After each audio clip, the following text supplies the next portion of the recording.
J'encourage Mouta publier, elle a bien fait. Parce que cet individu, cette femme d'individu, elle aussi, elle cite les gens. Elle aussi, elle manipule les gens. Conseil na repesa ye, aluka nanu mukanda, aluka mwana, ou aluka libala, aluka la stabilité. La stabilité. Basali ko enande ko na yo tona mwana no kosepela. Mwana no asala ka mabete, mwana no afinga kate. Et bon mwana nanga soki afinga kabatu. Yango faut pas publier mutakala. Kabatu. Mais balobani, tout se paie ici. Tout solo là, atolongo akaza camarade no. Te camarade te. Bon. Ato sa mamu ya sala. Parce ezandinga camarade yo lo bate. Mais cette femme, elle fait la honte. Elle fait la honte des femmes congolaises, congolais de la RDC. Parce que comme il baise, un individu comme ça, elle n'a pas de papier, elle n'a pas de maison, elle habite dans un foyer, elle n'a pas d'enfant, elle n'a pas de mari. Elle n'est intimidée, biso, pas mariée. Na moni nanga spécial pe anzoto nete. Nga mutaka na même ya ki ofele, je rentre pas. Ces femmes, tous les individus à baso bazo sala honte. Il y a communauté congolaise, congolais de la RDC. Ozana mukandate, ozana mwana na potote, ozana mobilité, ozana ndakute. Mais comment tu peux accepter des choses comme ça, ceux qui bakizo na mensonge?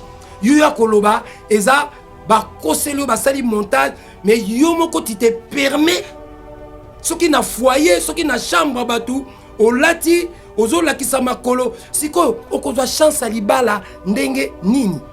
Tsaye na ndaku. Est-ce que yoko tsa ami abwe na ndaku? Ako baby c'est ndaku. Ndaku ikokoma ba vidéo. Yo moko tu kolo ndaku, je crois pas au saka ba vidéo na ndaku na yo. Je crois pas au saka ba live na ndaku na yo.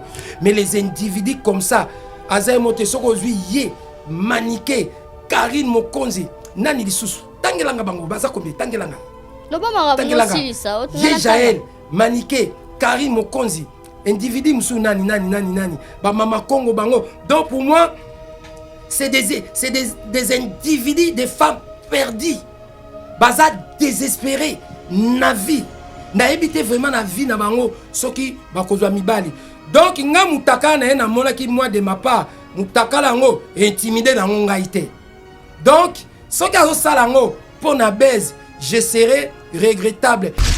Et le groupe SOP Sanga sous Kanda, Fally Poupa Aigle aujourd'hui, il a des fondations. Il a construit des écoles, il a construit des hôpitaux. Maître Gims, il a fait quoi au Congo? Ni un terrain de foot, ni école. Batuku toko loba lelo toko kumisa, ezaneti ba pauvre Mutombo, Dikembe. Maître Gims nga lelo peut-être. Na koki ko taille niveau moko peut-être na ba mon collègue l'artiste et musicien Manda chante collègue l'artiste MC vient nga Juna Janana papa na bango ayebi yango bien Fally Poupa aleki Maître Gims musika ko tsukomba papa Juna Janana pour ni ko tozo éviter ko tarayi azana papa collègue nangai aza collègue nangai ya za artiste et musicien ngana za artiste sapin voilà. Tangu yepe papa zo défendre bana na ye biso biso pe to défendre ka Fally Poupa aide de tout ça en plus ba makambo ezo kende boy parce que ba wario ba lingi penda ko mema makambo likolote parce que faire ko la chetani soki alandi Fally Poupa aigle akokota na mabele concert na ye azui 6000 places mais ba billet pe ezo te kamate parce que déjà na château rouge na bazo kabola ba billet bazo kabola déjà ba billet etikali na 9% etikali na 9% pour ici là na monyo linga ke mingi parce que ngala zo ebiso makambu te peut-être yebite nga pe na zo informer yo etikali 9% mais pourquoi sikoyo lelo toko comparer neti chetani na Fally mais Fally il est internet oui mais que Fally Poupa Aigle aujourd'hui il est même au-dessus des maîtres Gims. Chetani nazo biso cet individu physique de mon collègue l'actrice MC Frego Chetani Dodi Yasuka si il n'a pas fait les efforts pour changer équipe naie ya communication s'il n'a pas fait les efforts pour changer musique naie je te dis il finira mal parce que naie biso kanga date ya lelo avant le 4 avril nkadi nzo nazo tika histoire na Chetani tous les individus ya ba auto benga ba porte-parole ba communicateur. Ils sont à côté des artistes pour na koluka peut-être nzela ya poto, pour na koluka mutuka, pour ba foutele loyer, ba lukele fokolo aller sa famille. netinga munenga Didier Nzongo. Pourquoi lelo bango tout baptiste wana na tiaka na bango tembe? Parce que Glody ya sona koya. O tout bango bazanango, ngana zanango. Na aidé belé pe na dake belé gratuitement volontairement. Na senga ka bango te. Mais c'est eux-mêmes bazwaki audace. Ozana communicateur, ozana porte-parole, ozoti que le temps aleka pour inciter ba collègue na yo, ça bazwa ba sanction. C'est pour cela ba récidiva. Ce système ça va jamais finir. Glody Yasuka. Et que si la te ngakutu ba fingana ba bongisa etalingaite pour bango ba missioné belé na lingaka bango te. Problème vraiment ba communicateur, c'est vous aussi les responsables. Parce que tant que mais bino ba toi presse. Ndongo ya nga responsable. Yo makamolo so lobby on responsable. Ngana makamunga na lobby na yebisa ko yebisa mutu te. Et entre nous loba soki parce que bino pe boko za ba responsable parce que ben individu ba communicateur tangu bayaka ba fingaka botiki la ka plateau parce que réseau et pas comment la plateforme na bango boyebi pe botala ka batala ezaka awata ba page parce que comme yo komona le mususu individu moko porte-parole azo fingela mise na mise mususu a kotisi ba vie privée familiale a kotisi na ba parents na ye a koti mwasi na ye a koti ba na ye. C'est pas bien. Moi de ma part Glody Yasuka la mignonne ba bongisa ba fingana etalinga ite ngakutu na lukaka échec na bango parce que ba gagner ba fokolo na musique ba gagner ba fokolo pona be fort na biso mais mutu moko azo sunga peuple congolais de la RDC, même les enfants de la rue. Naza responsable Yambasu Oyo Emeni Dorte Kitingitingi na mabele parce que ataki na ngai tembe na yebisaki ko soigner Mbasu parce que Mbasu na bois ki chetani normalement so bois ki na raison nini papa ozo na bois ozo bebisa na mutu émission na nga to kokata na bois ki Mbasu wana po et attaquer ndule na ya les 4 villes ezala annulé parce que yo yebi il me doit. Ozo confirmer biso awa keno nous les peuples oza na cause oza na base ya liwa ya docteur Titi mais la oza na cause ya liwa na ye naza responsable ya Mbasu na ye parce que ye a soignaki Mbasu ya shetani na pekisaki ye ba preuve za wa na pekisaki ye ba preuve za wa mais na cadre ya secret professionnel collègue Nabino David Mombele tango azolinga a changé carrière na pesaki conseil David Mombele kosala boete mutu akoyi kobonga sima mutu lelo kosa pe chaîne na télévision pona koma neti koma neti elengi ya Congo studio ya Tracy Mbenga na Glody Yasuka osali pe esimbite na pesaki conseil ayokaki ngai te kaka bino botiaki enere afungola chaîne lelo azab ya kodoka te na yebisaka dernière émission azotia tembe ngana za mutaba kisi ngabu na bitala oza jeune oye na média sika kolinga te na beb sakayono aujourd'hui il est où? Il est disparu dans les radars. Non azana Maroc akene ko assister kan nana zongi te mais na lobi ya Glody chaîne ezokende ya teki ba élément yango monile mususu. Mon âme bénit l'Éternel et n'oublie aucun de ses bienfaits. C'est ainsi que le missionnaire de Jésus-Christ, le pasteur Placide Jésus, vous convie à une journée d'action de grâce spéciale sous le thème « Je ne mourrai pas, je vivrai et je raconterai les œuvres de l'Éternel ». Le dimanche 8 février 2026, venez rendre grâce ensemble avec l'homme de Dieu, le pasteur missionnaire Placide Jésus. Parce que le Dieu qu'il a appelé et lui a promis d'être toujours avec lui vient de lui accorder une année de plus. Waouh! Je ne mourrai pas, je vivrai et je raconterai les œuvres de l'Éternel. Bonjour bien-aimés, je vous invite à une journée d'action de grâce le jour de mon anniversaire, le 8 février, à Anvers, à Deurne, en Belgique. Oui, l'adresse est là, l'affiche est là. C'est le pasteur missionnaire Placide Jésus. Venez vivre, écouter le témoignage de ma vie. Et puis ce jour-là, je vais aussi rendre grâce à Dieu dans un culte d'action de grâce. Et puis il y aura agapé, repas chrétien. On va partager de quoi manger. Donc, venez nombrer le 8 février à 15h, le dimanche 8 février à 15h. Que Dieu vous bénisse. Pasteur Placide Jésus, Ne manquez pas ces rendez-vous. Et pour son anniversaire, le pasteur Placide Jésus vous invite à venir louer Dieu le dimanche 8 février à 15h à Deurne, Anvers, en Belgique. Mon frère, ma sœur, les bontés de l'Éternel ne sont pas épuisées.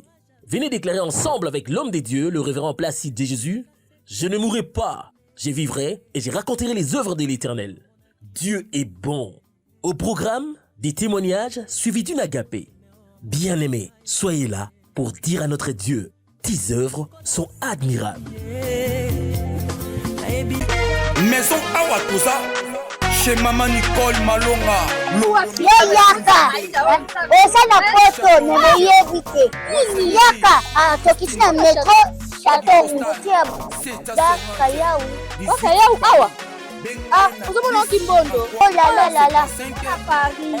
Jela na oyeba asaka mon nazabo asaka so mine kula metro. Bisa batanima ko leba nini. Tanga. Awa toza. Awa nini? Awa toza. Awa. Yaka so na place de côte. Asama na mboka Maman Nicole Malonga. Vous êtes devant Nicole Malonga. Awa toza, c'est-à-dire Awa toza la magasin. Awa toza au boyo partout dans le monde. Nicole Malonga, Awa toza, maman Awa toza devant vous. Toza na Château Rouge sur la rue Custine numéro 3. Awa naza na produit spécial, ba produit oyo elongolaka attache. Tozo lobela makambo ma tampo ba maman ba bébé belé. Ba maman bazo tambulaka na ba poudre na ba fond de teint. Nicole Malonga Awa toza. Awa na Château Rouge na yepona kolongola ba tampo ba maman. Ba nduka ba maman oyo bazana besoin au sala taille. On a repoussé ma boune. Ba maman oyo bazana besoin ya kosala ba forme kanilazala na tolo munene. Alingi azala na sima munene ba hanche munene. Bipende munene. Maman Nicole Malonga Awa toza ndeka boyebi. Depuis 2007, il y a des produits qui ont grossir, ma fait saint mollet hanche. Non, je m'en ai. Oh là là, eloko evanisaka mabala eza mpona mibali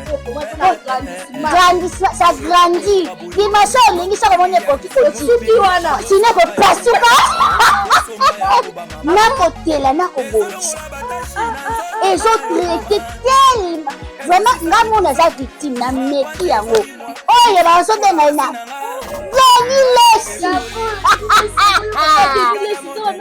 Lesi yeyo azobongisa loposo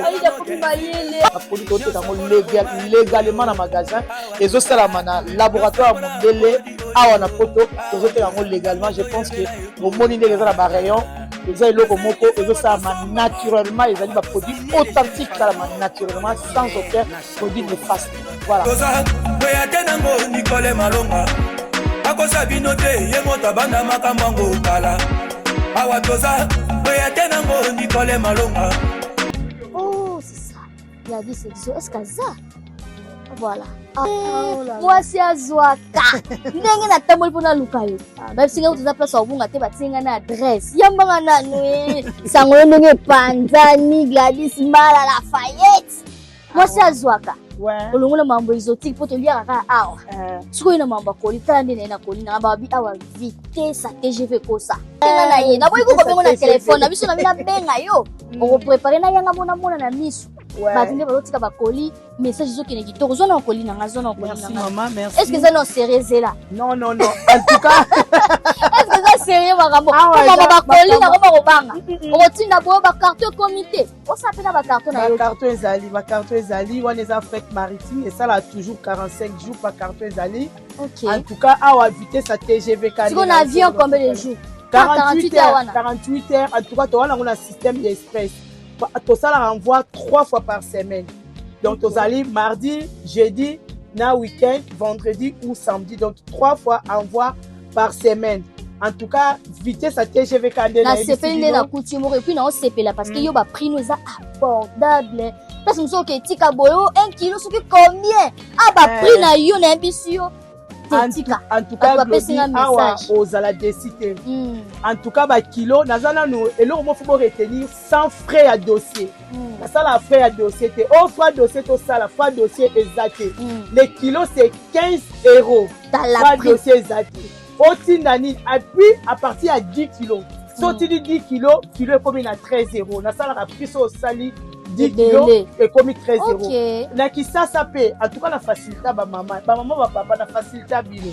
Na ndenge nini so za na mbongo te. Olobi otinda koli muta kisasa futa kaka yo ndengo moni. Otie koli na kisasa. C'est la normale mais koli ko longa awa. Eke ofutite eke futa manakini. Ah oui, ok, ofuti na kisasa. So otinda biloko na kisasa na kasavu. Na Boussou Jano 111 bis sur Birmanie. Au moins ba koma Gladys Exo kin pe ba koli na Angola lisusu. Ah voilà. Na Angola lisusu. Ba ko suika na kin. Suki na kisasa te. Tozo ke malembe to koma pe na ba Lubumbashi. Mais siko to wana mingi na kisasa na Angola. Angola pe ba prix en tout cas ils appellent moins cher. Les kilos ya Angola eza na 20 euros ya pam. Point aérienne. Paris, Angola, les kilos c'est 20 euros. Gladys Exo. En tout cas, dans la place au Bungate, à toi, à Château Rouge. On est au 36 rue d'Odoville, 75 018 Paris. Numéro Zali, hôtel 0033 6 15 58 10 87. Makambo akobanga esili. Yo koma kobanga kotinda koli po ba mela yo po ba escroka yo ba carton ba escroka yo koli e koma te tala chez Gladys Mbala Exo envoie sur ekomi koli ezo koma ba famille ezo sepela makambo robo ya kobanga esili ba chance balabala pe esili. Bienvenue sur Elengi à Congo avec la vôtre Glody Diasouka, la mignonne de la presse. C'est l'heure du débat, votre émission préférée. Merci pour la confiance, merci pour l'attention, merci pour la fidélité. Plus de 420 000 abonnés en début 2026 janvier. Que le Seigneur vous bénisse abondamment. Merci à Tracy Mbelenga Pro pour cette pour la réalisation, cette réalisation. Merci à toute l'équipe technique. Merci beaucoup. Merci à Dieu Tout-Puissant. À Pessarabiso Santé, tous les jours, personne ma casse, personne qui m'y a autosanango et puis pour nous informer, bino, pour divertir, bino. En même temps, merci à toutes les personnes qui soutiennent l'ère du débat. Merci à l'honorable Patrick Mounio, mon pièce rare, place Orlando Bisso, merci beaucoup. Et merci à Yaouli Moucheni, Code mondial, plus de 143. Merci à toi. Merci à Joa Mado Pichuna, Motema Paemedo. Merci à Jean Pilebo. Merci à Patrick Maloa Vengi Global Service. Je vais recevoir Didier Nzongo Mokonzianga Batwa Sakidila. Toi, ça qui dit là, Glody Diasouka, la mignonne. Bonne année à toi. Bonne année, merveille 2026. Et bonne année 2026 à toi, Glody Diasouka, la mignonne. Dans l'émission L'ère du débat, dans la chaîne de télévision, même YouTube, Elengi à Congo Studio, dans la réalisation, les grands réalisateurs professionnels, Tracy Mbelenga Pro. Donc, Glody Diasouka, la mignon, vraiment, n'a pas beaucoup de débats. Toi, ça qui dit vraiment, à ce qui concerne l'occasion, vraiment, son excellence, Didier Nzongo Mokonzianga, les rois de Odi Chilombo, les chefs de famille par force, c'est du béton armé, mais c'est les licenciés dans l'Institut supérieur technique appliqué, intitulé ISTA, en télécommunication, dans la faculté d'aviation civile. Occasion, on peut se prendre son excellent Didier Nzongo Mokonzianga pour nous accompagner sa message dans la nouvelle année 2026. Que l'Éternel vous bénisse et vous protège avec toute la famille. Toi, ça qui dit là. Merci beaucoup. On a présentation na yo moulaï qui toko hein. Très bien. Message zani na batu on se Orlando Bisso comme ça émission na liboso il y a 2026. Avant to ko na ba question auto ko débattre ensemble, to ko analyser ensemble. Donc, merci beaucoup, Glody Diasouka, la mignonne. Message nanga ya 2026. D'abord, je souhaité tous mes publics et toute la population congolaise de la RDC partout dans le monde. Meilleur V2026 à vous. Bonne année 2026 à vous. Beaucoup de bonheur, la prospérité, surtout la santé. Mais attention, il faut que vous ayez na fokolo. Parce que ce que vous avez na fokolo te et comme na fokolo ngakutu na fokolo pona ngakutu nde na monaka santé et ko le kalango pe fokolo. Donc beaucoup de bonheur, la prospérité, la santé, mais mingi fokolo parce que ce que vous avez fokolo et sengaka todoka tangu todoka kama sananga zefire mulemvo tokenda kawapi Kibokolo. Toi, ça qui dit là. Merci beaucoup, Didier Nzongo. Du coup, déjà, paix à son âme, lui Van Damme, na mona qui va rendre un dernier hommage, surtout, lui nous va saper, bande belé à Paris. Et les gars, ils Donc, merci beaucoup vraiment pour la question. Moni Glody Diassou Kande na loba tout le temps na mokili même aux ans ba millions même aux anani il faut ça toujours na batu. Donc na mokili photo ça kaka ba bien. Obi que moi la mai wana zalaki collègue na biso collègue na nga en tant que sapeur. Zambazwa ki moli moneke son âme repose à paix. Glody Diassou komoni ça fait plusieurs années vraiment. Il y avait vraiment tellement de monde dans l'église, il y avait tellement de monde dans le cimetière, à plein hiver. Dans ma lilo ezaki donc, batu bazongi cela qui est bolingo, amour du prochain. Oyo azaki nango na batu. En tout cas, enterrement na les cas qui bien, nzambe azui moli mona vraiment épée ma en paix. Donc, je remercie vraiment les amis, les proches, les collègues, les vraiment mes qui coopèrent de temps pour assister à dernier hommage à Massa Nabiso Atika Biso lui Van Damme. Parce que vraiment, ndenge to kunda qui est soki na lobby na sa na ba comparaison. To kundie kaka na bonero to kunda ki neti ba Loris la Congolaise, ba Mimi Chikeva, ba ma sœur Maman Pauline Nzongo. Ma sœur Colette Nzongo, ma mère Malou. Donc, tout ça, ils ont un cadre à Bolingo. Parce que Glody Diassou, quand on dit lelo, tu souhaitais te biso tout au kende. Tant on zambara ben arabiso, matin on peut battre baroyate. C'est ça. Enterrement on peut battre baroyate. L'église peut battre baroyate, mais pour y arriver bon côté, quel que soit ba délire nabiso, quel que soit ba connerie nabiso, 80% tout ça la kaka toujours ba bolam. Toi ce qui dit là. Très bien. Ah bah imaginez l'exception, on est allé dans l'église hein. Oui, on est allé dans l'église. Vraiment, il y avait vraiment beaucoup de monde, il y avait donc quand tu as vraiment qui était parce que ce qui nous a accueilli. Les cas bien. Tout le baka kende un peu bon. Donc quand tu as j'étais à couper la kindenge nini. Et pour la monnaie bilo ba saper ensemble on dirait bozana bolingo. Na yebiso Glody Diassou kabilambe zalaki wana. Ce qui ba sangisa bilamba nyonso wana ekoki kosomba même 5 ndako na Gombe. Bilamba ni bino bosomba rasusu tem. Na bino bosomba rasusu te na Paris. Bezalaki wana. Mais Glody Diassou mais lelo omoni na lobango tout le temps netinga kutu na sap. Na lobelaka susu makambo ya bilamba te parce que bilamba déjà futanga.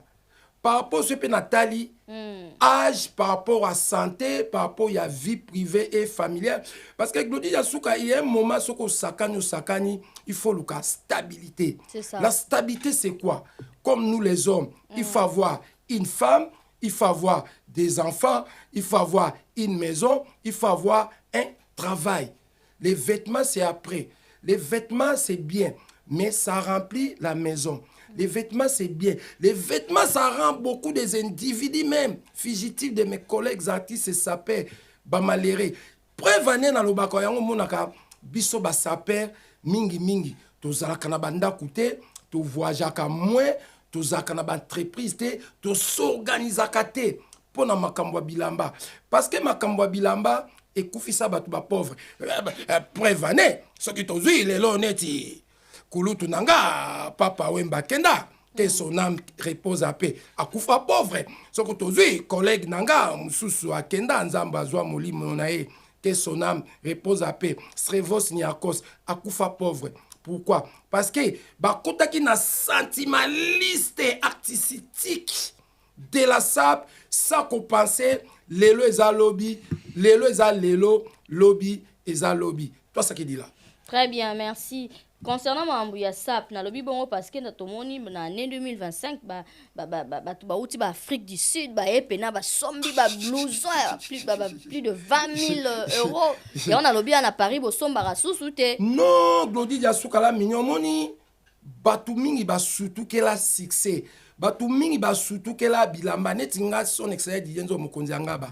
Je suis l'artiste s'appelle compétent, qualifié, professionnel. Donc Pour les stages, je m'habille en tout dans le cas de polyvalence. Glody Yasuka mignon neti ba niveau na biso lelo nga kutu na koloba lelo na koza naza kutu sapete na koza neti membre ya jury. S'il y a des compétitions de la SAP, c'est moi qui va juger qui a perdu, qui a gagné. Omoni nga na lobaka lelo nga Didier Nzongo na koki penda liwa na lobango eza pona mutu nyonso na souhaité te na sengité, mais si ça vient je refuse pas.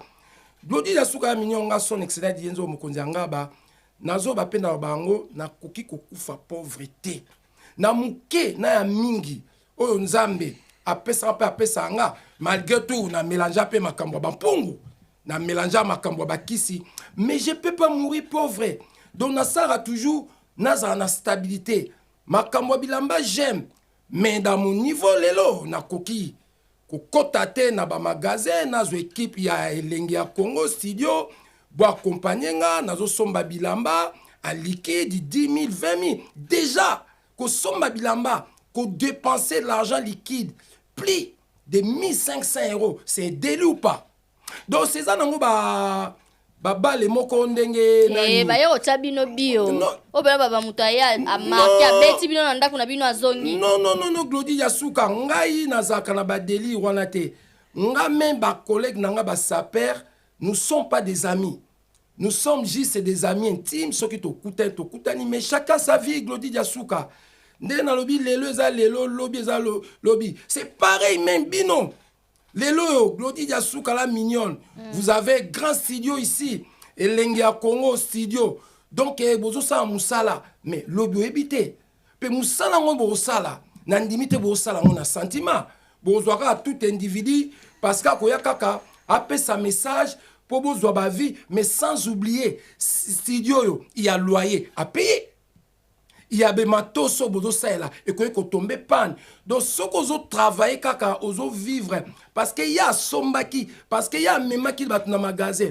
Mais individu on a que somba bilamba avec beaucoup d'argent à liquide comme ça. Okoya ko s'est trouvé à Zananda coûté avant d'akasima moi si ce que yindi ba doxie ba benganie okomona boazana moi naté vineza perdu. Beaucoup aussi ils ont même pas de papier. Donc chacun doit de faire sa vie, mais moi vraiment Glody Yasuka la mignonne, bah délire là, je suis pas dedans. Moi mon objectif, j'avance. C'est bien. Bah je belé batala yo ba envia yo nenga bana ya ba je belé ba congolais. Ce que ça na conseil ou message de kopesa bango parce que bangi ba ko taper na masolo ya ça. Donc conseil nga la kopesa bango vraiment ne faites pas ça chez vous. C'est dangereux pour la santé, c'est dangereux pour l'avenir. Parce que même la Glody Yasuka va vraiment na kota trop na makambo bilamba na saki d'investissement. Parce que naza entrepreneur, j'ai investi dans plusieurs immobiliers dans notre plus beau pays, la République démocratique du Congo. Naza na ba mapangu, naza na ba terrain, naza na ba ferme. Même c'est pour cela. L'argent lelo et pour ça kangana lata parce que Glody Yasuka yebi même tout ça la carte kendara ba misala ba salaire ngo za combien ce que ce yo lobby au kota sap c'est investi par exemple neti ba futela ba tekaki lopangu pour yo ya poto au combien wa ou arriver même pas ya ko zongisa lopangu wa famille yo kota na makambo bilamba et koki kokoma compliqué mais ce qui na sali marche en arrière. Tout le monde peut s'habiller. En BCBG, des bana wenge, balobaka, bon chic, bon genre. Mais tout le monde n'est pas sapé. Nako préféré, tu fasses à la propre, tu fasses la takitoko. Mais ko kota na délire au bisoto kotate aux à la sapé. Parce que la sape, c'est un métier. C'est un métier aussi dangereux. De nalobaki, et rendra batuba maléré, et koufsa batuba pauvre. Ou akolinga kota, ye mutakoyeba. Oyo pe akoyoka conseil nanga ye mutakoyeba. Mais dernier message c'est très important et là on a le bas ne faites pas ça chez vous, c'est dangereux pour l'avenir et pour la santé. Toi, ce qu'il dit là. Merci beaucoup. Lui, c'est Didier Nzongo, son excellence. On avance. Très bien. Toya Tolobelake, parce que yo zaka makasi na marambo, une expérience na musique, parce que ça na yo, et même yo peut permettre ya ba musicien, tout, ça met scène en même temps. Là, bambo, ba mela yo. Ça peut en même temps intellectuel, parce que na tanga na ista, na bima licencié na ista. C'est ça, très bien. Du coup, ba date ezebele na 2026 ezobetama awa na inazo point de vue na yo na mois d'avril Ferrego la zobeta accord arena Fally Ipupa na mois de mai azana 2 dates na Stade de France. Point de vue les amis concernant notre culture la musique. Donc Glody pe ma bangue belé Glody Diasuka la mignonne dans l'émission L'ère du débat dans la chaîne YouTube Elengia Congo Studio. Na réalisation, il y a les grands réalisateurs professionnels Tracy Mbelenga Pro. Donc, loko na koloba moni na kobanda na Fally parce que mon collègue l'artiste M. Fally Ipupa, il est grand, c'est un artiste compétent, professionnel, qualifié. Donc, déjà, on a niveau à Kobeta, au Stade de France, 2 jours vraiment, ma sœur. C'est M. Penda, il faut qu'on félicite, qu'on boit qu'il a eu, Flair et Belé. Ce qui n'a zongi pour cet individu fugitif, il y a Malouk, il y a Kabesa Foudid, il y a Langa de Merda, Ferrego la Chetani. Omoni Chetani na vie na e abotama rapona ko landaka Fally. Akobet olobi akobeta le 4 avril na accord arena na Bercy. Mais azwaki place, il y a 6000 places. Si ko Glody Diasuka yo ko comparer mutakobeta na salle, il y a 6000 places, na mutazobeta 2 fois 80 000, 60 000 places. Donc il m'a camboua musique en Glody Diasuka et Beli. On a point de vue, mais rectification. Accord à Rennes, on a 20 300 places. Non, tu peux prendre. Pour 6 000, on peut ça t'es au Kozwa. Mais ça, c'est la qualité, il y a artiste. Parce que cet individu fugitif de mon collègue artiste M. Ferrego la Chetani, déjà, Azalaka national, Azalaka local, Azal moins international. Il n'a pas vraiment de qualité artistique, musicale, même na koyemba, même na ba vocal. Donc, Azwaki 6000 places. En plus, 6000 places en Azui, il n'a pas de producteur. Akendaki kolanda producteur, cet individu a producteur, et à cet individu fugitif, on sous-soyo. Na yoki santé bomaki ye azaki na problème à santé soki na Canada mais là qui soki lotoko moi si na yazo yebise ba makambo zo comprendre te we ranson azu mbongo na ye apesi po abeta akwa arena po kaka na kolanda Fally Ipupa. Glody Diasuka la mignon na zo yebisa yo. Cet individu fugitif de mon collègue là 6 000 places sur 20 300. Et bon 6 000 les hommes OK. Mais c'est sa capacité. Azui capacité maximale. Chacun a sa capacité intellectuelle. Chacun a sa capacité musicale. Nga kutu na préféré qui de ma part, ce qui a qui n'a pas bon conseiller, il fallait abetanaye na Bataclan. Fala betana na Bataclan. Ya za niveau ya Bataclan te ndi nzongwa. Mutasala na sala badida sare na mibale. Na Bruxelles kuna tondisa ING. Donc azui 6000 places. Na ko biso kutu. Normalement grand frère na ye président Orligola, ye pa ngaka beta Bataclan de 4 villes. Ngaka beta Bataclan les 4 villes mais na bolingo, na mawa, président Orligola, parce que nous avons porte-parole et manager, il y a président Orligola. Ah bon? Azapé na studio, azo ça la Marcy Singer. Parce que azo ça Marcy Singer, chamoko ezana partage, il y a ba bien familial, il y a petit frère. Écoute ya. Azo remixé sous Vita Imana. Parce que président Orligola lobaki na ngai champ vita imanezaka nzembo na ye apesaka petit frère na ye ayemba ngo mabe même nzembo ya nidembo eza nzembo na ye mais na bolingo président Roli azala nango ayoki petit frère ne mawa anile concert na ye pour petit frère na ye abeta or ye cet individu fugitif de mon collègue l'actrice fait égola chetani quand ou grand frère na yo akobeta les 4 il fallait yenda tike la grand frère non Dodi Yasuka la mignon na ebisio. Faire égola chetani soki alandi fali pour pas aigle à kokota na mabele. Aza kutu na chance na koyeko yebiso likambu moko mais yo pe nazalaka su na confiance notre le muso ko yebisa mutu nazana likambo très important pour na soki na ebisio est-ce que okoyebisa mutu mais koyebisa mutu te bazotala biso kaka oyebike nga Didier Nzo mokonzi angaba naza responsable ya mbasu ya docteur kitingitingi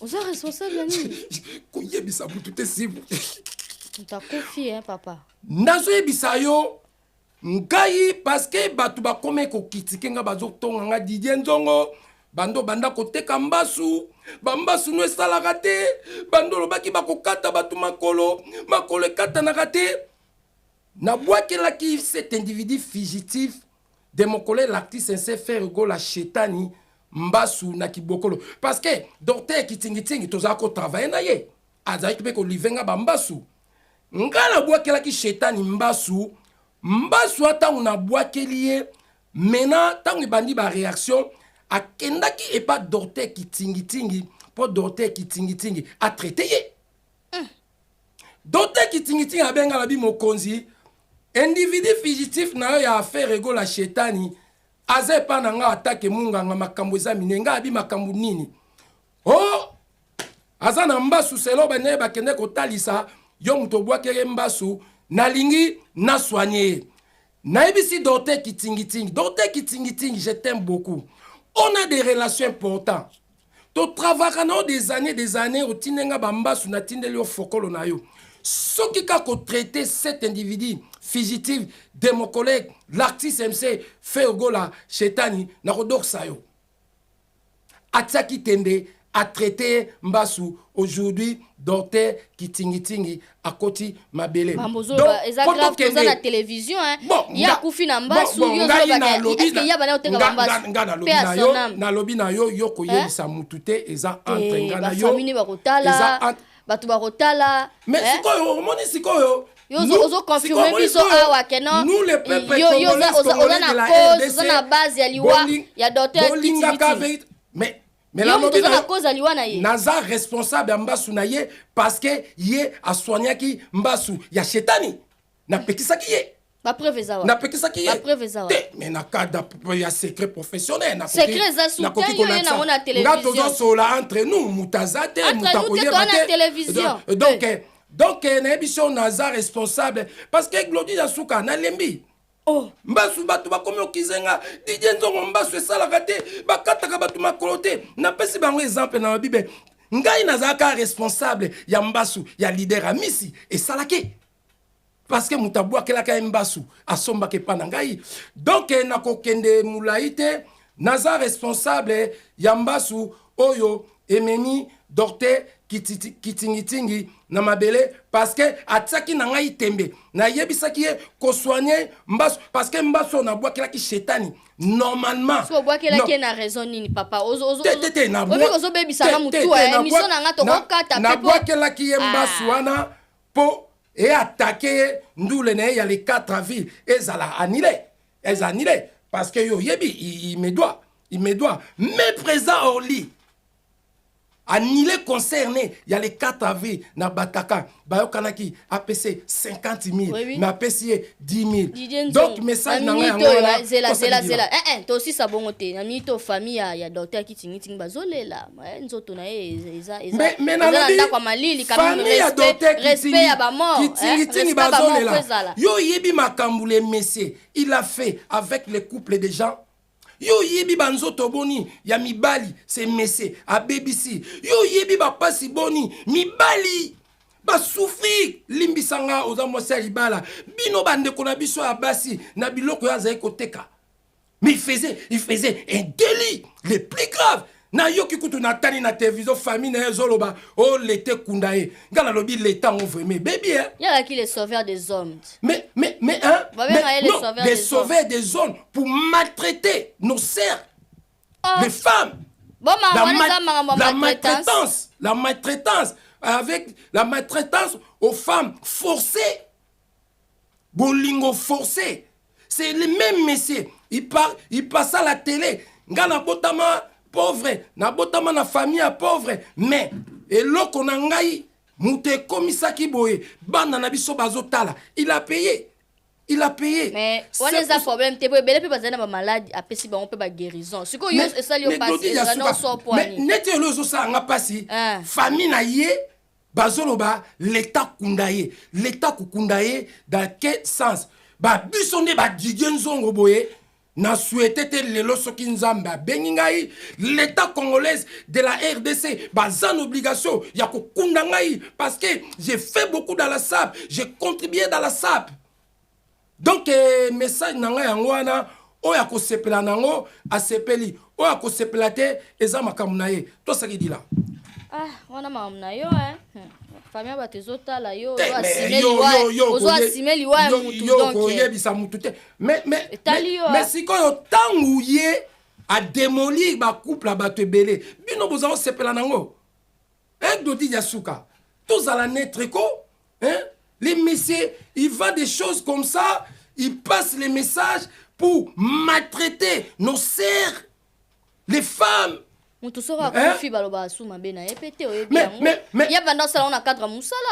na cadre musala na pekisaki ye a traité chetani mbasute mbasonga na bwakaki tango a traitaki ndenga doki akeki bokolo eza makamuna ye preuve exacte makambo zoloba wa bon ngape na yebiso entre biso yo te eza pete ke yo kende koloba o Didier Nzonga lobi na ngai boye nga question na tuna ki yo mambo ya ba concert Stade de France na tuni encore arena yo koti na makambo na koti parce que ngai naza responsable ya échec ya cet individu de mon collègue l'artiste MC fait go la chetani dodi ya suka soko lingi na bunga na kubunga.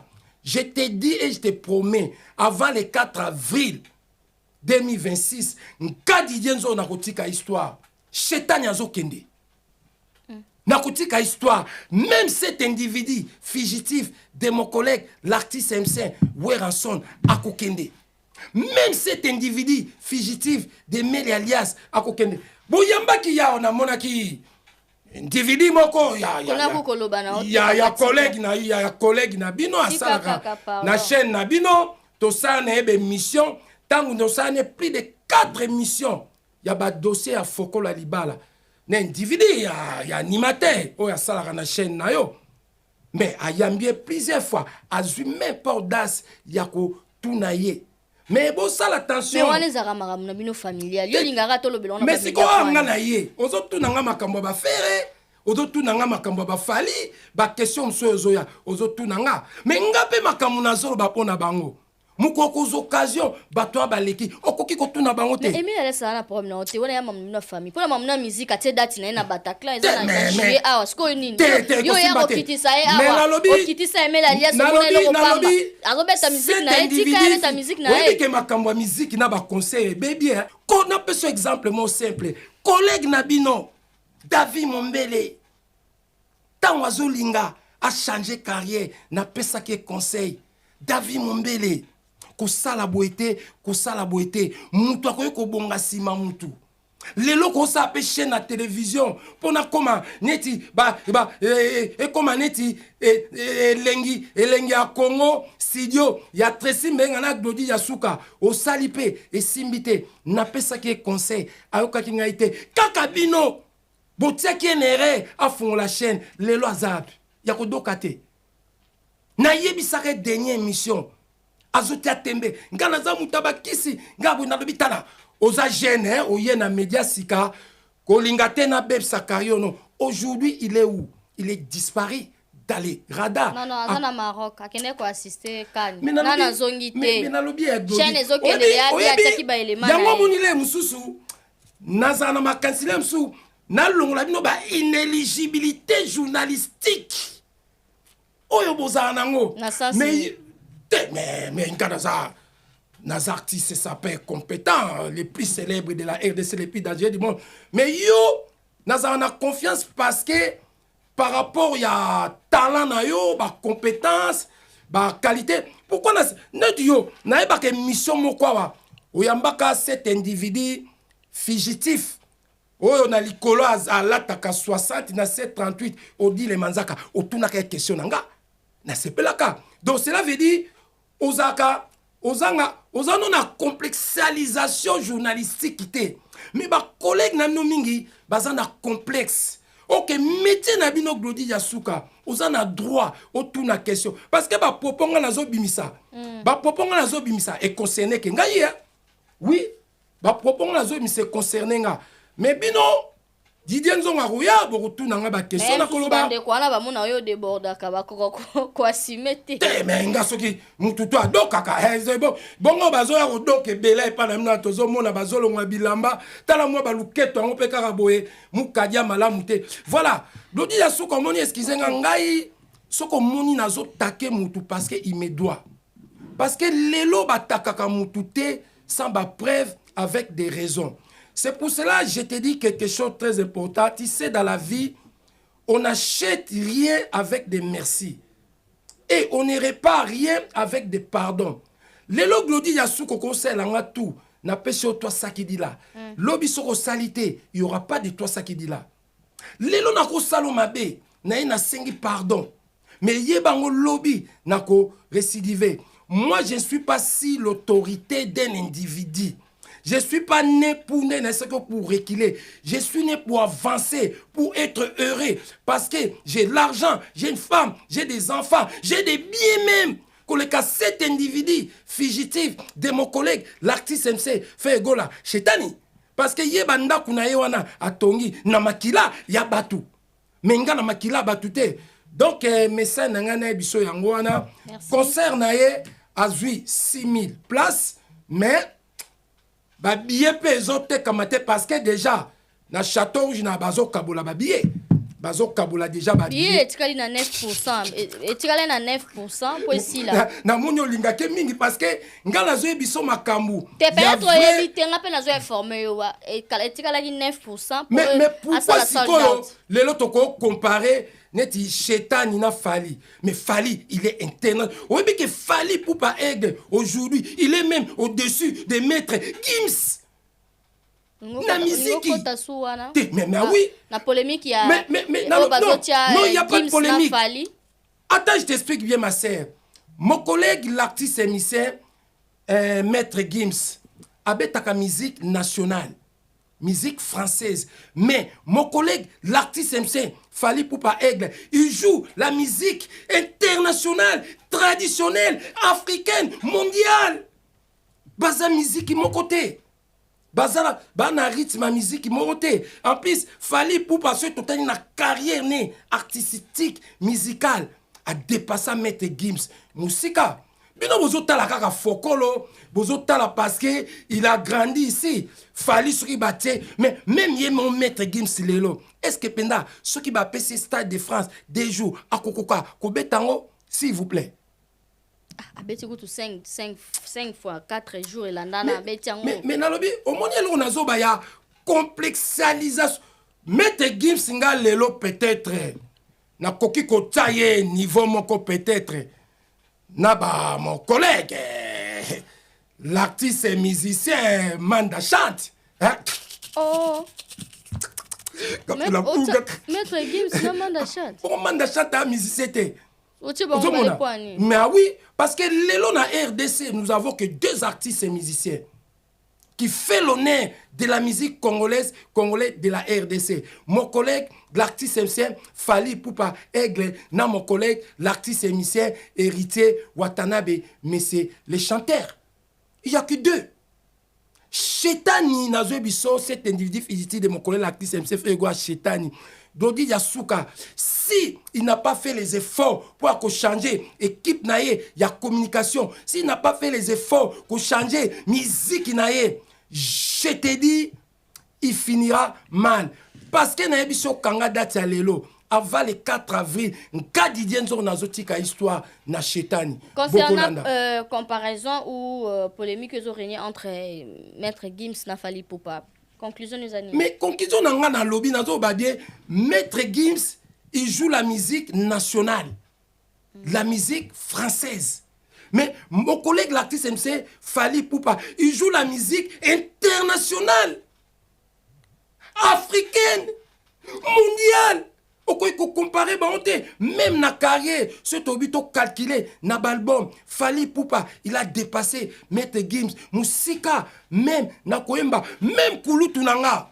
Mon collègue l'artiste MC vient nanga, Juna Janana, Papa na bango, aye bien Fally Ipupa, aleki Maître Gims, Musika. Pourquoi tu sous comme papa Juna Janana pour la nuit? Quand tu veux éviter, tu as collègue nangai, aza collègue nangai. Il y a des artistes et musiciens, il y a des artistes et sapeurs. Voilà. Tant que vous papa, vous défendre des bandes, biso biso peut te défendre ka Fally Ipupa aide tout ça. En plus, makamon rezo kende boy parce que wario lingi penda ko mema makambo likolote parce que yebi si j'ai pas des warriors, c'est des femmes et des hommes compétents, qualifiés, internationaux, soutenaka artistes na bango. Voilà. Donc, Glody Diasuka la mignonne, na koyebi soka ka na sijo vraiment Fally Ipupa aigle, il est au-dessus dans la musique avec Maître Gims. Parce que Maître Gims ça doit être ta musique nationale. La monotonisation de la musique française. Mais Fally Ipupa ça doit être ta musique internationale mondiale. Masananga Zéphiré Moulenvo, les kamikades de Japan na Switzerland. Toi ça qui dit là. Merci beaucoup. Lui, c'est Didier Nzongo, Bokondangaba. Ma fille est côté qui, ma fille qui papa Juna Janana, et tout ça qui va te belé, ma côté ici, na makambo, yo fait la moya au tangi comme est-ce que musique est grosse quoi karaté, na polémique est grosse quoi kana musique te faut côté même pas parents. Donc, Glody Diasuka la mignonne, merci beaucoup pour la question. Avant la question, je salue Masalanga Zéphiré Moulenvo, les kamikades de Japan na Switzerland. Masananga Zéphiré Moulenvo, les kamikades de Japan na Switzerland. Sans oublier les PDG Mboutalombi na restaurant Mboutalombi na Paris Château Rouge. Donc, Glody Diasuka moni Viejuna, c'est un papa, c'est un grand frère, c'est mon collègue. Il n'est pas occupé pour protéger Banaye en tant qu'azapé artiste. Mais tant que papa paye yo kotipe na moi ki yungu ya makambu ya mwana na collègue nae e kokende kaka na mbutu nga mesa na webisaka ka kulutu na nga Viejuna Janana tu es vraiment mon grand frère, mon vieux, je te respecte beaucoup parce que tu es mon collègue. Ici c'est Paris, 44 boulevard Ney, référence porte de la Chapelle, non loin de la Didas Arena. Restaurant chez Mama Wiva et Lengi. Olia Kitoko. Cuisine africaine, cuisine européenne. Olingi Olia Biloko ya Mboka. Ondu, Malangwa, Mboto, Lipoke ya Ngulu, Taba ya Kotumba, Lipoke ya Mpoka, légumes verts, Namoteke ya Moto. Awakutu masanga ya malili, Iradakate. Adresse Eza Moko, 44 boulevard Ney, non loin de la Didas Arena. Je suis chez Mama Wiva. Je mange, je viens à peine d'arriver sur Paris. La qualité fait la différence. Venez découvrir la classe et la différence. Ça c'est la différence. Lengi. Allemagne, États-Unis, Canada, Bruxelles, ma frère Joe, place Eza Moko. Cuisine arabe, cuisine africaine, chez Mama Wiva.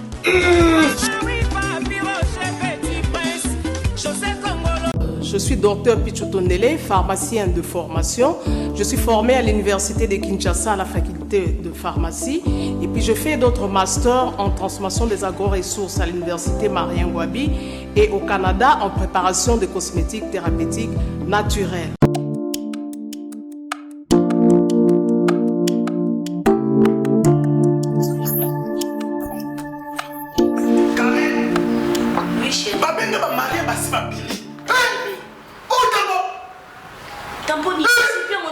nite. Ok, feti bonanga. Nasi pas côté ni. T'es carré. Ok, feti bonanga te. Na yela ya ba produit banda kala pona ba tampon wana. Savon d'ici. Pembe, mwindu, akosokono c'est sans problème. D'ici au collagène pour le traitement de taches, tampons, vergetures, rides et poches. D'ici réparateur pour le traitement des acnés, de points noirs et pour régénérer votre peau. Utilisez toute la gamme, le sérum, le savon et gel douche. D'ici cheveux pour le traitement de cheveux abîmés. Utilisez l'huile et son shampoing. Avec Dixie. Toujours. Vous êtes l'artiste, pardon, musicien. Moi, je suis l'artiste sapeur. Et là, on a vu ce qu'on a coulu, tout le monde a chance, petit, pambolami, na fokolo. Mais, à ce qui concerne la musique, mon collègue, l'artiste sincère, Fally Ipupa Aigle, il a dépassé ton fils, Maître Gims, même d'Ajou. Pourquoi? Parce que tes enfants, ils font la musique nazo bango, la musique nationale. Vous comprenez français ou pas, Glody Diasouka? Ce qui est bien aux national, cela veut dire, aux ana monotonisation. Tu joues que SN musique. Mais Fally Ipupa, azobe ta musique internationale, musique mondiale, azobe ta musique afro, caraïbe, musique africaine, musique américaine, musique française. Donc, viens vraiment, tika ba petit, ba beta na mbunzu, ko kota mamte parce que ce totie même na ba bien. Ndako fallu à côté ndako wana selo bestimation na yoka keza soki 60 millions de dollars.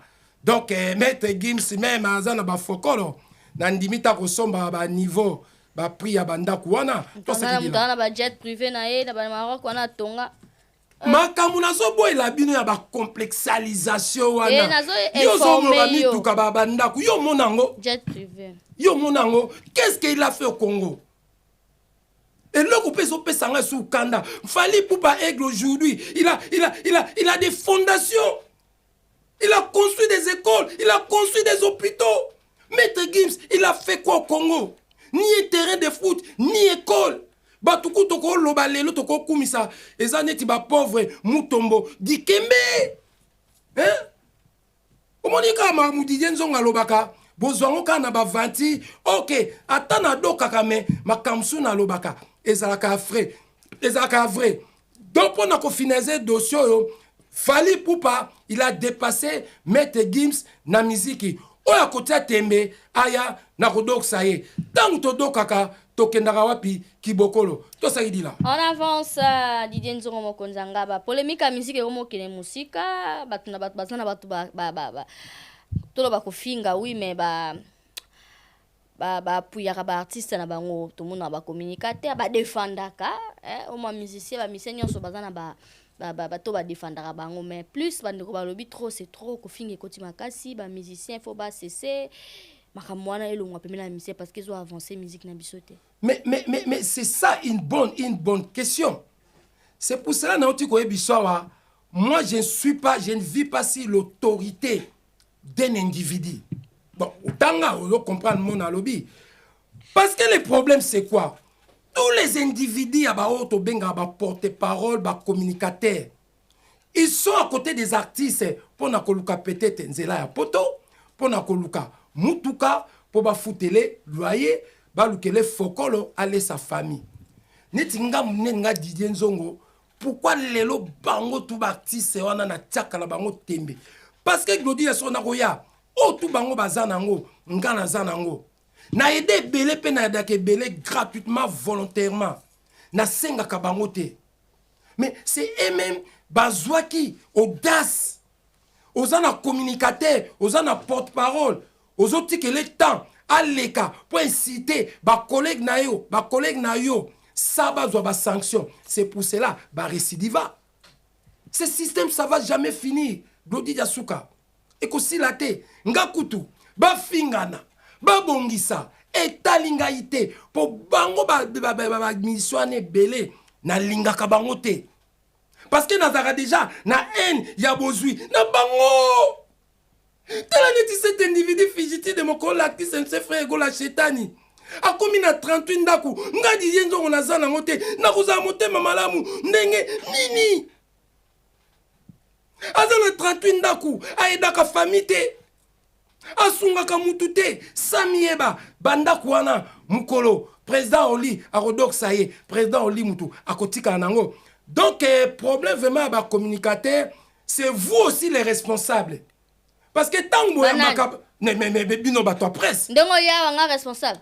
Yo makamolo so lobby on responsable. Ngana makamunga na lobby na yebisa ko yebisa mutu te. Et entre nous loba soki parce que bino pe boko za ba responsable parce que ben individu ba communicateur tangu bayaka ba fingaka boutique la ka plateau parce que réseau et ba comment ba plateforme na bango boyebi pe botala ka batala ezaka awata ba page bazui batindi maintenant nous on va faire quoi yo moko yebi musique na biso etambolaka na landaki même collègue na moko artiste émission na ebita leka kia depuis que j'espère hein pomba ouais mais il a bien parlé aussi to boite même à table site Rosala Glody Yasuka mignon il faut payer ba réserve et zalaka hein parce que comme yo komona le mususu individu moko porte-parole azo fingela mise na mise mususu a kotisi ba vie privée familiale a kotisi na ba parents na ye a koti mwasi na ye a koti ba na ye c'est pas bien. Moi de ma part Glody Yasuka la mignon ba bongisa ba fingana etalinga ite nga kutu na lukaka échec na bango parce que ba gagner ba fokolo na musique ba gagner ba fokolo pour na befort na biso mais mutu moko azo sunga peuple congolais de la RDC même les enfants de la rue bazate mais chaque chose a son temps tout ça qui dit là. Merci beaucoup Didier Nzongo en avance kana makambo wana comme ko publier tout le monde va publier sali image boaki sur les réseaux, il y a nudité, il y a si par là je voulais parler par rapport à la publication sali Jaël Show. Là sur oza mutuzaka toujours informé et bande rebelle sepeli nangote ba mama misupe babi sali l'équipe bien poye a débordaka mais to landi paye mon Jaël abimia lobi eza montage eza cabal sali lié montage par rapport à ba clash ou tu koleka awa. Donc, Glody Yasuka la mignon, merci pour la question. Et là, on a déjà capital, tu sais, dans la vie, il n'y a pas d'amis. Dans la vie, il n'y a pas d'amis. Il n'y a que des gens qui profitent avec les intérêts. Voilà. Donc, les locaux qui ont aidé Moutou, même qui ont aidé cet individu comme premier ennemi numéro 1. Gaï, franchement, na mona ki vidéo, mettons, na moni vidéo na lobby, moutakala ngope beba nango, mais comment cet individu d'une femme comme ça, na yebite, sokazana âge nini, soki a lobby ba kizeye na ba mensonge. Montage IA. Voilà, na montage. Mais après, na moni moko vidéo, ta ya ngope doka, ba mi penda ngope banduta, produit na produit, azo lakisa. Or, bana basioyo, moi je comprends pas, on dirait bango tout baza ba foudi du mutu e doka neti biso. Bozui chance pour na ben site, Glody Yasuka mignon boye poto. Mboko yosoko ye ma sœur première chose, il faut lukande na zoba la stabilité. La stabilité cela veut dire quoi? Oluki mukanda. Ce qui est une démarche aux 8, au luki atana nenga kubota, au luki libala. C'est quoi le modèle à l'individu à base à boy. Ce qui tient en ndaku na yo, mais baby c'est le ndaku. Déjà, au kozwa libala, comment? Mutakala ngope eza ngwe lente. Na ba kola oyo soki ba sucho biloko akala ba mama na biso bazaye kola takala. Na moni na nga spécial pe anzoto nete. Nga mutakala na même yaki ofele, je rentre pas. Ces femmes tous les individus à base ça la honte. Il y a communauté congolaise de la RDC. Ozana mukandate, ozana mwana na potote, ozana mobilité, ozana ndakute. Mais comment tu peux accepter des choses comme ça, ce qui ba kizo na mensonge? Yuya koloba eza bakoseli basali montage mais yo moko tu te permet soki na foyer soki na chambre batu olati ozolakisa makolo sikoyo okozwa chance ya libala ndenge nini tia ye na ndako est-ce que yo kotia ami abwe na ndako akobebiselo ndako ekokoma bavideo yo moko tukolo ndako je crois pas osaka bavideo na ndako na yo je crois pas osaka balive na ndako na yo mais les individus comme ça azaye mote soko ozwi ye Maniké Karine Mokonzi nani lisusu tangelanga bango baza combien tangelanga ye Jaël Maniké Karine Mokonzi individu musu nani ba mama Congo bango. Donc pour moi c'est des individus, des femmes perdues baza désespérés na vie na habité vraiment na vie na bango soki bakozwa mibali.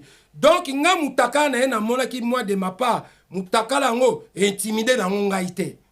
Donc soki azo salango pour na baise je serai regrettable parce que Claudie Asuka lelo moni monde dans réseaux sociaux mais Moussa na média ma sœur si tu fais ça pour des sentiments un jour tu vas regretter.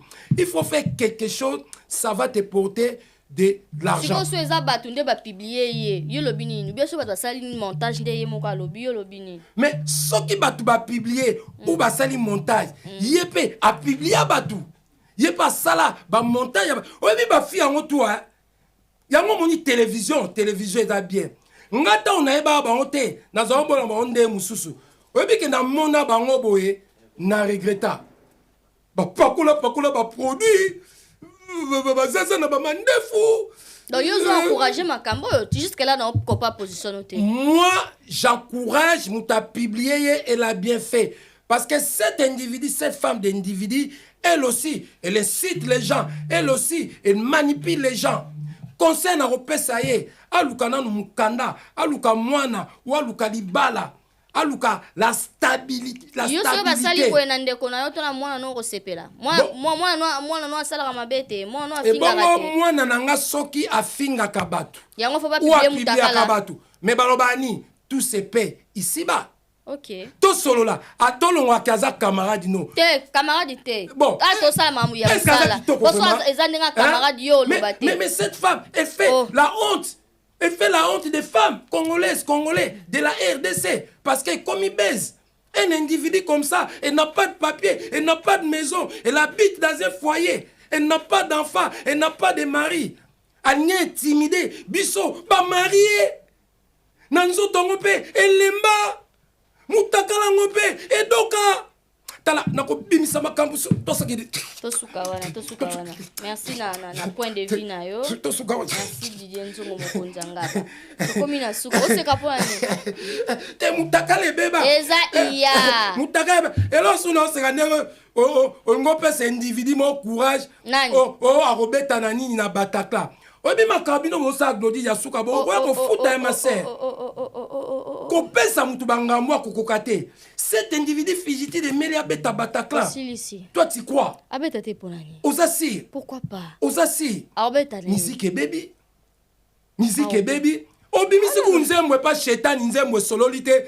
Na yoke aleka ke pa individu akoleno. Nya gola. Il faut appeler ça droit d'auteur ya nzembo. Nzembo kutu ye mama mabe o solate shetani même kutu na dok sakaye mais soki to talipe azaki motema malamu na bango apesi bango banzembo Claudie Asuka bazwi bambongo bayembeli batu ba dédicacer batu afuti ba studio banzembo ebimi siko bolande so ba droit d'auteur to sakidi là a préparer concert na bien tikaye makambo aussi lesquels etalingaité abeta mais siko yozo ndi mabeta c'est bon merci beaucoup pour nous au salaire bon ma belle ba remerciement ba salutation ba balandi merci beaucoup vous êtes maîtrisable oh garçon ba maîtrisable mais vous êtes immaîtrisable naza maîtrisable naza penga monte toza tena maîtriser au kaka toza neti des groupes des individus d'association de malfaiteurs batu badoka so tozwi ngai tozwi individu mususu adoka camionnette ye pas doka ozwi kindingwa doka papa mikolo papa mikolo donc Glody Diasuka la mignon dans l'émission l'ère du débat. Je te salue vraiment beaucoup de débat. Toi ça qui dit là, je salue les grands réalisateurs professionnels Tracy Mbelenga Pro. Je salue ma nièce Laetitia Nzongo na restaurant Arena 662 rue Pajol 75 018. Je salue Massananga Zéphirin Moulemvo le kamikaze de Japan na Switzerland. Massananga Zéphirin Moulemvo le kamikaze de Japan na Switzerland. Sans oublier merci ko la première dame de Lausanne, Maman Nari Djandi Louawa, un enfant pas comme les autres. Salut maman. Je salue le PDG Boutalombi, na restaurant Boutalombi, na Château Rouge. Que l'Éternel bénisse et protège notre plus beau pays, la République démocratique. Donc je salue les représentants de tous les bancs au Brésil, David Massamba. Donc pendant que Soukissa, Glody Diasuka sikoyo mbaso nazo teka sikoyo eza ya bio. Wana penza eza sous 15 jours Merci son excellence. Vive la RDC. Au revoir. Nous sommes arrivés à la fin. Merci de nous avoir suivis. C'était là Didier Nzongo, Mokonzanga, Banaim Suino Yefo, maîtriser ce qui était donc. Mais ça va quand même. Merci d'être venu. Merci. Non, mais regarde, s'exprimer, attaquer un intellectuel. Oui, parce que Naza licencié na ISTA. Okoloba prouver l'orni ko laksana moi na ISTA na ko. Oye la ba preuve ba diplôme na yo tout ça. Mais Naza moi na ISTA mso ko le ka otunye n'époque na biso. D'accord. Ah ça le. Attends le même recteur. Même yo aussi ça va classe na gisasa yo ebi kombo les recteur. Yo poser ma question to on a posé. Kombo recteur ISTA, oyebi bon, vous avez la raison l'école à ISTA. Voilà, hein. Est-ce que ça peut déjà? Oyebi kombo la CG à ISTA. Oyebi toi ça qui dit là. Oyebi kombo na biya kana diplôme na yo. To siri saka. La baby ça raté to bomba mbala si toi ça qui dit là. Restez connectés branchés sur Elengia Congo, vous ne serez jamais déçus. Merci à Tracy Mbelenga Pro pour la réalisation. Merci à toutes les personnes qui aiment Glody Diasuka, la million de la presse. Merci à toutes les personnes qui nous soutiennent. L'honorable Patrick Mouniomo, merci. Merci papa Jamari Diasuka, mon papa, bisous. Merci à toute ma famille. Merci beaucoup. Et on se retrouve prochainement avec un nouveau numéro. D'ici là, portez-vous bien. Bye.